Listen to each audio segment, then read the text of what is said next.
Hello everyone and welcome back to another brand new video. Today we're going to be doing something a little bit different and we're going to be reviewing 2 episodes of Pokemon Horizons. The reason for that is because, as I mentioned recently on the community tab, I've been having some computer issues, so I unfortunately don't have any of my editing software that I usually use to make my videos, so I'm not going to be able to actually put together a review video on today, but I am able to, of course, record the audio. As I'm waiting for my new computer, I just figured that it made the most sense to just combine both reviews together, and then once I get the computer, hopefully before next week's episode, I'll be able to just edit both reviews into a single video. Hopefully you guys don't mind that, so let's get into this review. So today's episode 71, wasn't really all too much going on. It was really just all the kids heading toward finding Kleavor, so they're wandering around this forest looking for it, but in the process of doing that, they all end up getting split up. Roy ends up falling down into this little hole, him and Krokalor, and so they end up getting lost underground, basically needing to find their way back to everyone. Liko ends up getting separated from Dot and Perrin because she, and Freed for that matter, start battling this wild group of Houndoom and Houndour, so they end up being separated, and then Dot and Perrin end up going a bit ahead of them, and they end up following this path where they end up in this small little forest with a Trevenant where they end up getting confused. Liko ends up being a bit behind them, while Freed is still battling for a big portion of the episode.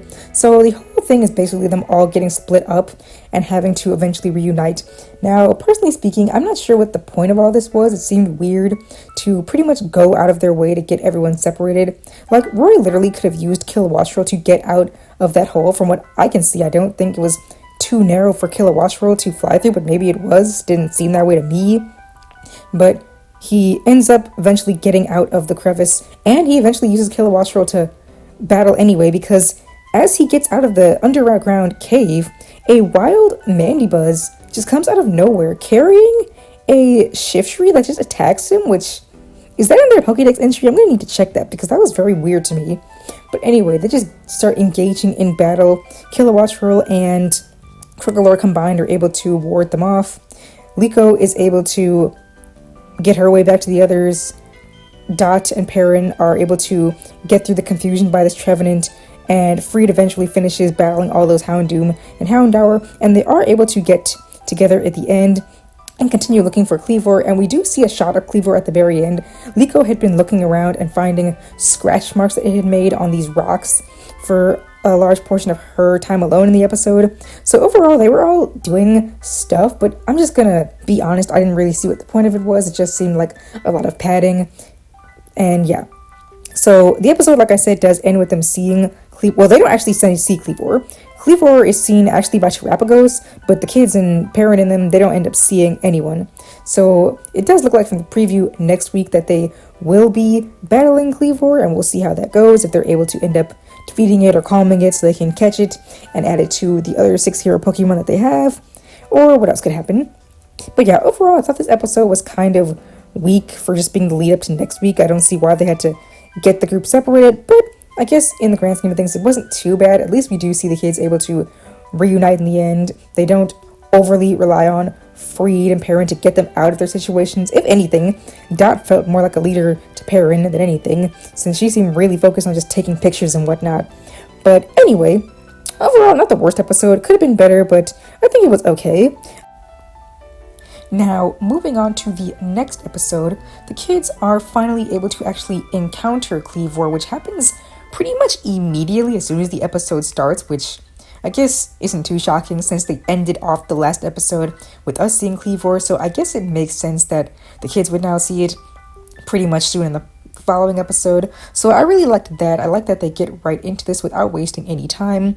And what surprised me here, something that I did not expect, is that there's, I guess, this lore between Kleavor and Lapras, which I guess that Kleavor is the one who partially wounded Lapras, which we see later on toward the end. But in the beginning, as soon as they encounter Kleavor, Lapras pops out of its Pokeball and just challenges Kleavor, and the two of them spar for a little bit, and it doesn't seem to be really malicious because they kind of shake hands in the end once they finish this little sparring. But yeah, I really didn't expect that for there to be, which I guess it makes sense that there'd be, history between Lucius's Pokemon, but I guess I didn't expect it in that way because I never really thought they'd give us any kind of lore behind Lapras being all cut up. I thought that was kind of just a thing we were gonna accept and not see the backstory of, but I guess that was nice to see because I didn't expect that. Aside from that, after that happens, Kleavor kind of runs off for a bit, and Liko, Roydot, Freed, and Perrin go after it, but Perrin and Freed end up getting distracted by Perrin's Growlithe, who runs off following a Noibat, and so Liko, and Dot are the ones who end up getting to Kleavor in its little hiding spot in this bamboo forest. So, long story short, the three of them challenge Kleavor and they battle it, and at first they're really struggling, but over time they do end up getting the hang of battling together and finding ways to use the environment to attack Kleavor, especially in the case of Roy using Crocolor's fire. So all of that was really nice to see. Florigato was able to use her Yo-Yo Vine to use the bamboo around her to whip around this area and use her attacks.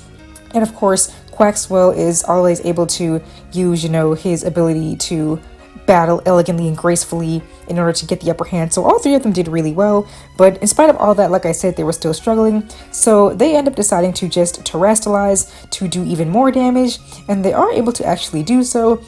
But unfortunately, they are actually still defeated by Kleavor. So after they lose the battle, they kind of just stop, and Kleavor just decides to go with them. And they see a bit of a flashback of it in the past with Lucius in what looks to be Hisui in Jubilife Village, where Kleavor is all tied up and the villagers are trying to attack it, but Lucius lets it go and it ends up trying to attack him, but it scratches Lapras instead. And Lapras already has the cut on its eye, it seems, but it gets the cuts on its body from Kleavor there. So again, interesting lore, I didn't expect that, but that was nice to see. And so yeah, after that, Kleavor just ends up deciding to go with them, which I guess was kind of anticlimactic. They didn't really end up defeating it, but I guess if we're being real, they don't defeat any of the 6 heroes. They've never really actually beat any of them in battle. They end up just kind of earning their respect and moving on, which it does fit. I do kind of wish they would defeat some of them in battle to show off their growth, but they do have Entei left, so who knows, maybe they'll battle and defeat it. I don't think so, considering that's a legendary of all things, but either way, I thought this episode was at least better than last week's. There was more stuff going on. It was more actually action-packed. Anytime we get to see the kids battling is really good, and especially anytime we get to see them battling just the three of them, not with Freed or anyone else. So again, I do like how they've managed to separate Freed the past few episodes and let the kids do things on their own, but it does just make me wonder why Freed is even here. I mean, why not just have Liko, Roydot, and Perrin do this and have Freed stay on the ship with the others? It's kind of weird to even have him here. I get it in the beginning when Liko, Roydot were still rookies, but now he's just kind of here for the sake of it. So I do hope moving on we can see a bit more of him, just taking a step back, not even joining the kids and just letting them do their own thing. But either way, I thought, like I said, this was a pretty good episode. I liked seeing the battle between the three kids and Kleavor, and we do end off the episode seeing that Liko's grandmother Diana is about to come back because we see her Squawkabilly at Liko's window, and we see her in the preview for the next episode, which looks like they're going to be heading to the Crystal Pool. So yeah, overall, everything is looking really good to see. They're really continuing on with the pace with the 6 hero story. So I'm excited to see what happens next time. Let me know what you guys thought of the episode in the comments below, and I will see you all next time. Thank you!